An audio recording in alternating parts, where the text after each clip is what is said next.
ሰማዩ የሰላም ጣራ መሆኑ አብቅቷል። ይልቁንም የሞት መልእክተኞች በቅጽበት የሚመላለሱበት የፍርሃት አውራ ጎዳና ሆኗል። ዓለም ቀድሞ ታውቆ የነበረው የባሩድ ኃይል ወይም የቀዝቃዛው ጦርነት የኒውክለር ማስፈራሪያ ዘመን አልፎ ዛሬ አዲስና እጅግ አስፈሪ የሆኑ የሰማይ አማልክት መብረቅ ጨብጠው የተፋጠጡበት ዘመን ላይ ደርሰናል። የሰው ልጅ የጥፋት ጥበብ ጣሪያው ላይ የደረሰ ይመስላል።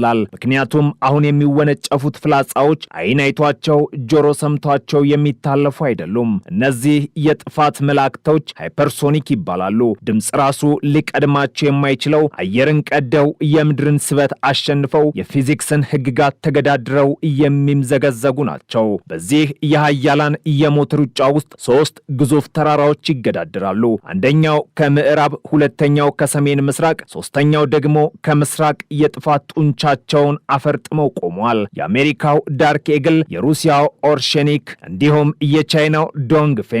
እነዚህ ሶስት የጦር መሳሪያዎች ዝም ብለው ሚሳኤሎች አይደሉም። የዘመናችን የቴክኖሎጂ ጣራ፣ የጂኦፖለቲካ ማስፈራሪያና የሰው ልጅ የመጨረሻው የፍርድ ቀን የመለከት ድምፅ ጠቋሚዎች ናቸው። እስቲ እነዚህን የሰማይ ላይ አውሬዎች በዝርዝርና በጥልቀት በንጽጽር እንመልከት። የአሜሪካው ዳርክ ኤግል ስሙ እንደሚያመለክተው ይህ መሳሪያ በጨለማ ውስጥ አድብቶ በድምፅ አልባ ፍጥነት ተምዘግዝጎ የሚነክስ የሰማይ አውሬ ነው። አሜሪካ ለዓመታት በሃይፐርሶኒክ ውድድር ውስጥ ከሩሲያና ከቻይና ወደ ኋላ ቀርታ ነበር በሚል ስትወቀስ ቆይታለች። ዳርክ ኤግል ወይም ሎንግ ሬንጅ ሃይፐርሶኒክ ዌፐን ግን ይህንን ክፍተት ለመሙላት ብቻ ሳይሆን ጨዋታውን ለመቀየር የመጣ የጨዋታ ቀያሪ ነው ወይም ጌም ቼንጀር ነው። ዳርክ ኤግል እንደ ተራ ባላስቲክ ሚሳይል ወደ ላይ ተተኩሶ በግምት ወደ ታች የሚወርድ ድንጋይ አይደለም። ይህ መሳሪያ ሁለት ዋና ክፍሎች አሉት። አንደኛው እንደ ማስወንጨፊያ የሚያገለግለው ሮኬት ሲሆን ሁለተኛውና ዋናው ክፍል ደግሞ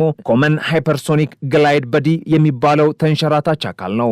ሮኬቱ ተወንጫፊውን አካል ከባቢ አየር ጠርዝ ላይ ካደረሰው በኋላ ይለቀቃል። ከዚያ በኋላ ነው ተአምሮ የሚጀምረው። ተንሸራታቹ አካል በድምፅ ፍጥነት ከ5 እጥፍ በላይ አንዳንዶቹ እስከ 17 ይደርሳል ብለው በሚገምቱት ፍጥነት አየርን እየቀዘፈ ይወርዳል። የዳርክ ኤግል ዋና ጥንካሬው ፍጥነት ብቻ ሳይሆን ቅልጥፍናም ጭምር ነው። ልክ እንደ ንስር አሞራ ኢላማውን ሲያይ አቅጣጫውን የመቀየር ወደ ግራና ቀኝ የመታጠፍ እንዲሁም ወደ ላይና ታች የመውጣት ብቃት አለው። የባህሪው የአየር መቃወሚያ ሲስተሞችን ያሳብዳል። የራዳር ስክሪን ላይ ሲታይ ሚሳኤሉ የት እንደሚያርፍ ለመተንበይ አይቻልም። ዛሬ ለንደን ላይ ያለ የሚመስለው ሚሳኤል በደቂቃዎች ውስጥ ፓሪስን አልፎ በርሊንን ሊመታ ይችላል። የአሜሪካ ጦር ይህንን መሳሪያ ያዘጋጀው በዋናነት ለከፍተኛ ዋጋ ላላቸው ኢላማዎች ነው።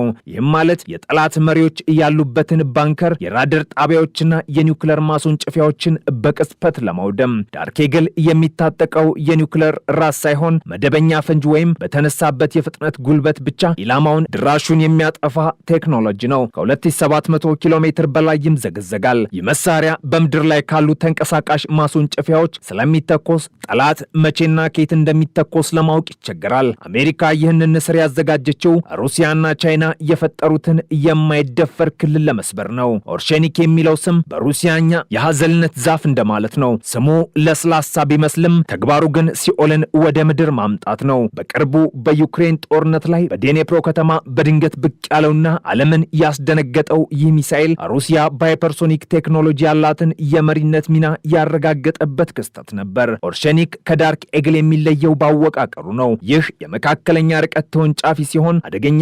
የሚመነጨውም መልቲፕል ኢንዲፔንደንት ሬንትሪ ቬሂክልስ የተሰኘው ቴክኖሎጂ ስላለው ነው። ይህ ማለት አንድ ሚሳኤል ወደ ሰማይ ከተተኮሰ በኋላ ወደ ታች ሲመለስ ለ6 ወይም ከዚያ በላይ ለሚሆኑ የብረት ዝናቦች ይከፈላል። ልክ እንደ ርችት ተበትነው፣ ነገር ግን እያንዳንዳቸው የየራሳቸውን ኢላማ ይዘው በሃይፐርሶኒክ ፍጥነት ይወርዳሉ። የኦርሼኒክ አስፈሪነት የማይጠለፍ መሆኑ ነው። ፕሬዚዳንት ፑቲን እንደገለጹት በአሁኑ ሰዓት በዓለም ላይ ይህንን ሚሳኤል መጥለፍ የሚችል ቴክኖሎጂ የለም። በሚወርድበት ጊዜ የሚፈጥረው ሙቀትና ፍጥነት ማንኛውንም የጸረ ሚሳኤል መከላከያ ቀፎ ሰብሮ ይገባል። ኦርሼኒክ ኒውክለር የመሸከም አቅም ቢኖረውም በዩክሬን ላይ የተሞከረው ግን ያለ ፈንጂ በባዶ የብረት ኃይል ብቻ ነው። ነገር ግን በሚፈጥረው የፍጥነት ግጭት ምክንያት እንደ ትልቅ ቦምብ ወይም እንደ መሬት መንቀጥቀጥ ያለ ጥፋት አድርሷል። የሚሳኤል እንደ አሜሪካው ዳርክ ኤግል ተንሸራታች ብቻ ሳይሆን ወደ ላይ ወጥቶ በከፍተኛ ኃይል የሚወርድ ባላስቲክ ባህር ያለው፣ ነገር ግን በመጨረሻው ምዕራፍ ላይ እጅግ ፈጣንና ኢላማውን በብልሃት የሚመር ምርጥ ነው።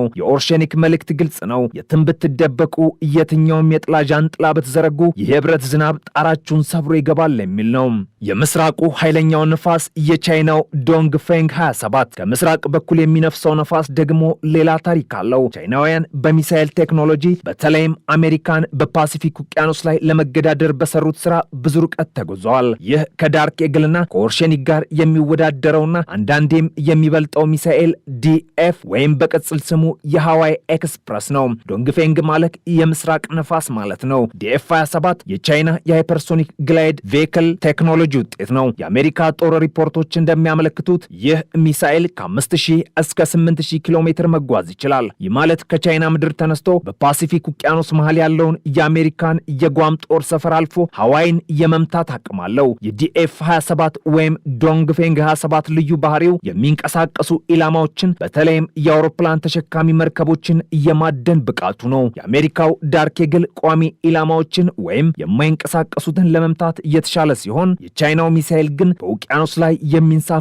ከተማዎችን ወይም መርከቦችን ከሰማይ አድኖ የማስጠም ዓላማ አለው። ይህም አሜሪካ በባህር ኃይሏ የምትመካበትን ጉልበት ከንቱ ሊያደርገው ይችላል። የቻይና ሚሳኤሎች ልክ እንደ ዳርክ ኤግል ቡስት ግላይድ ቴክኖሎጂን ይጠቀማሉ። ከባቢ አየርን እየላሱ ልክ እንደ ድንጋይ ውሃ ላይ ሲወረወር እንደሚፈናጠረው አይነት አካሄድ እየሄዱ ኢላማቸውን ይፈልጋሉ። እነዚህን ሶስት የሞት መልእክተኞች ስናወዳድራቸው ልዩነታቸው በፍጥነት ብቻ ሳይሆን የተሰጣቸው ተልእኮና ፍልስፍናም ላይ ነው። ዳርክ ኤግል የሚያተኩረው ትክክለኛነትና የቀዶ ጥገና ጥቃት ላይ ነው፣ ወይም ሰርጂካል ስትራይክ ነው። ዓላማው የጠላት አይን ወይም ራዳርና አንጎልን ማጥፋት ነው። አሜሪካ እስካሁን ይህንን መሳሪያ ለኒውክለር ሳይሆን ለመደበኛ ጦርነት አያዘጋጀችው። ኦርሼኒክ ወይም የሩሲያው ሚሳኤል የሚያተኩረው ጉልበትና የስነ ልቦና ጫላይ ነው። ብዙ ራሶች ተሸክሞ መውረዱ ጠላትን ግራ ከማጋባት አልፎ በተመታው አካባቢ የምጽአት ቀን ስሜት ይፈጥራል። ኒውክለር የመሸከም አቅሙ ደግሞ አትንኩኝ የሚል የማስጠንቀቂያ ደውል ነው። ዲኤፍ 27 ወይም ዶንግፌንግ የሚያተኩረው ክልልን መከላከል ላይ ነው። ዋና ዓላማው ጠላት ወደ ግዛቴ እንዳይጠጋ ማድረግ ነው። ባህርን እንደ ግድግዳ የሚጠቀምበት ስልት አለው።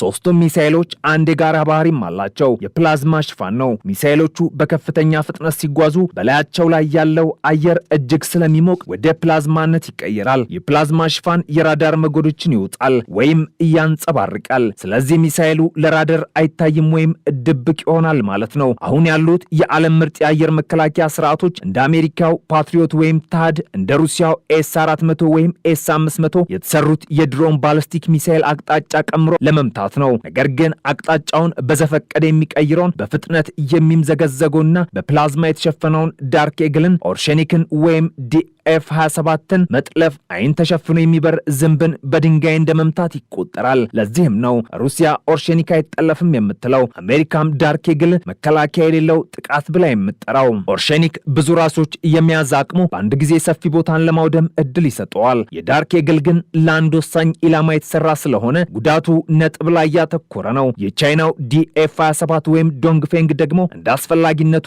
ሁለቱንም ሊያደርግ ይችላል። በተለይ መርከቦችን ከመታ የጉዳት መጠኑ በገንዘብና በሰው ሕይወት እጅግ ከፍተኛ ነው። ዓለም በጠርዝ ላይ ቆማለች። ድሮ ጦርነት ይነሳል ተብሎ ሲፈራ መሪዎች ቀይ መስመር የስልክ ጥሪ ያደርጉ ነበር። ሚሳኤሎች ከተተኮሱም ለመድረስ 30 ደቂቃ ይፈጅ ነበር። ያ ጊዜ ለጸሎት ወይም ለመጨረሻ ውሳኔ ይበቃ ነበር። አሁን ግን ዳርክ ኤግል፣ ኦርሼኒክና ዶንግፌንግ ይህንን የጊዜ ገደብ አጥፍተውታል። ከሞስኮ እስከ ለንደን፣ ከቤጂንግ እስከ ጓም፣ ከዋሽንግተን እስከ ሞስኮ ያለው የሞት ጉዞ በደቂቃዎች ውስጥ የሚጠናቀቅ ሆኗል። እነዚህ መሳሪያዎች የሰላም ዋስትናዎች ሳይሆኑ የጥርጣሬ ምንጮች ናቸው። አንዱ ሲተኩስ ሌላኛው ኒውክለር ነው ወይስ ተራ ቦምብ ብሎ ለመለየት ጊዜ የለውም። መልሱ ወዲያውኑ መልሶ መምታት ብቻ ይሆናል። ዳርክ ኤግል በጨለማ ሲበር፣ ኦርሼኒክ የብረት ዝናብ ሲያዘንብ፣ የምስራቁ ነፋስ ዶንግፌንግ 27 ሲነፍስ ዓለም የምትደበቅበት ዋሻ የላትም።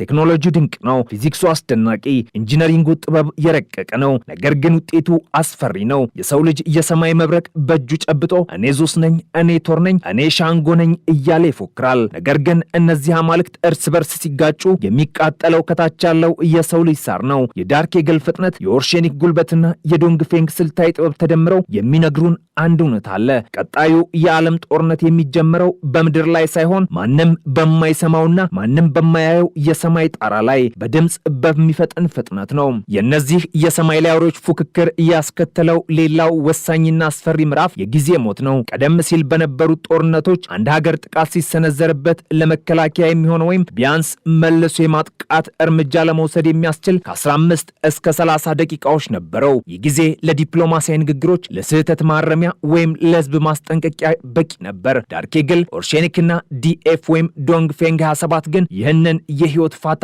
ወደ ዜሮ አወርደውታል። የሞት መልእክተኛው ከመነሳቱ መድረሱ ስለሚቀድም የሰው ልጅ ዕጣ ፈንታ በሰከንዶች ውሳኔ ላይ ተንጠለጠለ ሆኗል። ይህ የፍጥነት እብደት ዓለምን ወደ ሌላ አስፈሪ እርምጃ እየገፋት ነው። የሰው ልጅ አእምሮ በሚሳኤሎቹ ፍጥነት ልክ ማሰብና መወሰን ስለማይችል የመከላከልና የመልሶ ማጥቃት ውሳኔን ለአርቲፊሻል ኢንተሊጀንስ ለመስጠት እየተገደደ ነው። ማሽኖች የራዳር መረጃን ተመልክተው የመጣው ሚሳኤል ኒውክለር መሆኑን ወይም አለመሆኑን ገምተው በሰከንዶች ውስጥ የመልሶ ማጥቃት ቁልፍን የሚጫኑበት ዘመን እውነት እየሆነ ነው። የሰው ልጅ የገዛ ጠፈንታውን በራሱ እጅ በሰራው ቀዝቃዛ ኤሌክትሮኒክስ እጅ ላይ እየጣለ ነው። ይህ ደግሞ ተርሚኔተር በፊልም ያየነው የዓለም ፍጻሜ ወደ እውን ዓለም የሚጋብዝ ይመስላል። በሌላው በኩል መርስ ሲገኝ ማርከሻውም አብሮ እንደሚታሰበው ሁሉ ሀያላኑ ሀገራት ይህንን የማይጠለፍ የተባለ ቴክኖሎጂ የሚገዳደር ጋሻ ለመስራት በቢሊዮን ዶላሮች የሚቆጠር ገንዘብ እያፈሰሱ ነው። አሜሪካ ግላይድ ኢንተርሴፕተር የተሰኘ ፕሮጀክት በመቅረጽ ሚሳኤሉ ገና በሰማይ ላይ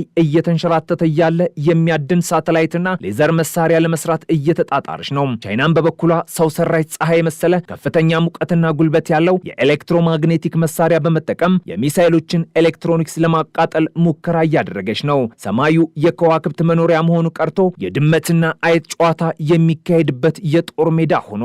የዚህ ሁሉ ውድድር ኢኮኖሚያዊ ዋጋ ደግሞ የሰው ልጅን የሞራል ውድቀት በጉልህ ያሳያል። የአንድ ዳርክ ኤግል ሚሳኤል ዋጋ ከ40 እስከ 100 ሚሊዮን ዶላር ይገመታል። ኦርሼኒክም ሆነ ዲኤፍ 27 እንዲሁ የብዙ ሚሊዮኖች ውጤቶች ናቸው። በምድር ላይ ህፃናት በረሃብ እየሞቱ በሽታና ድህነት እየተንሰራፋ ባለበት ዓለም ሀገራት ሀብታቸውን ሰማይ ላይ በሚተን ብረት ላይ ያፈሳሉ። የሰው ልጅ እንጀራን ከመጋገር ይልቅ እሳትን ማምረትን መርጧል። እያንዳንዱ ወደ ሰማይ የሚተኮስ ሃይፐርሶኒክ ሚሳኤል በምድር ላይ ሊገነቡ የሚችሉ ሆስፒታሎችን፣ ትምህርት ቤቶችና የውሃ ጉድጓዶችን አምክኖ የሚሄድ የሀብትና የሞራል ኪሳራ ነው።